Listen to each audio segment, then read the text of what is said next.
Hello dear बच्चों, आज हम पढ़ेंगे इकोनॉमिक्स के बारे में। किसके बारे में? इकोनॉमिक्स के बारे में। इकोनॉमिक्स के बारे में। ओके, तो हम जानेंगे इकोनॉमिक होता क्या है।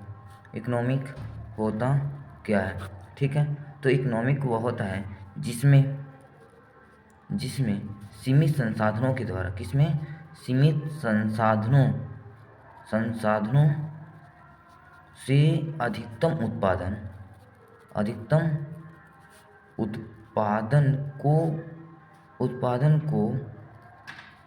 को अर्थव्यवस्था कहते हैं।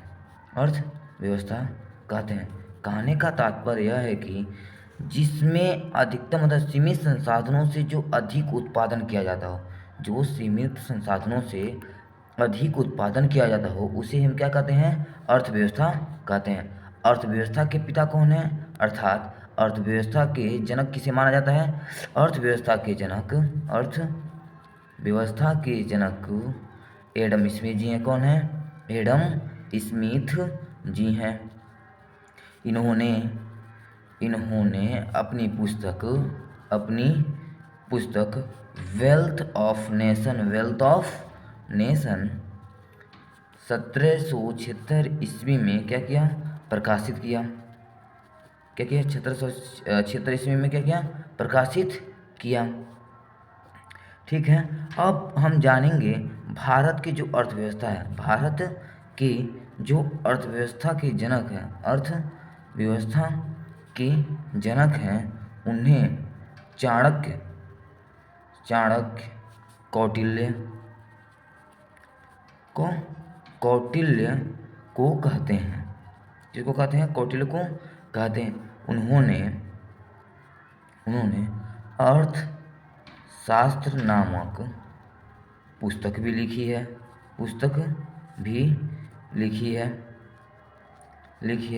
जिनका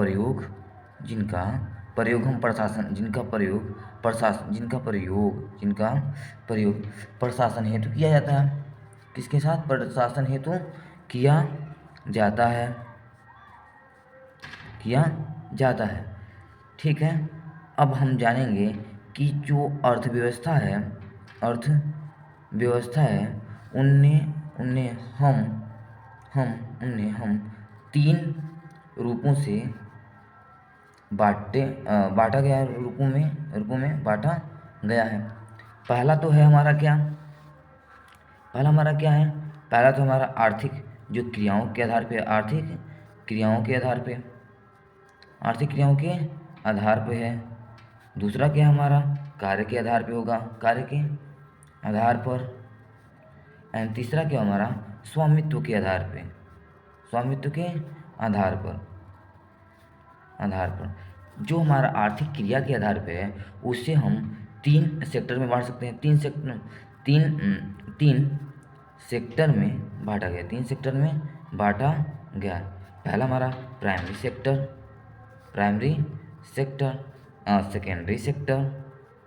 सेकेंडरी सेक्टर एंड तीसरा क्या होगा हमारा? Third sector. ये तो होता हमारा कार्य के आधार पे। ठीक है। अब हम जानेंगे किसके आधार पे? ये तो था हमारा किसके? आर्थिक क्रियाओं के आधार पे था। ये आर्थिक क्रियाओं के आधार पे था। अब दूसरा हमारा किसके आधार पे था? कार्य के आधार पर। तो पहला हमारा क्या हो जाएगा? संगठित क्षेत्र। दूसरा क्या हो जाएगा? असंगठित क्षेत्र। तीसरा हमारा क्या है? जो स्वामित्व के आधार पे है, स्वामित्व के आधार पर। तो पहला हमारा क्या हो जाएगा? सार्वजनिक क्षेत्र, जो सभी के लिए हो। दूसरा निजी क्षेत्र, जो प्राइवेट हो। तीसरा संयुक्त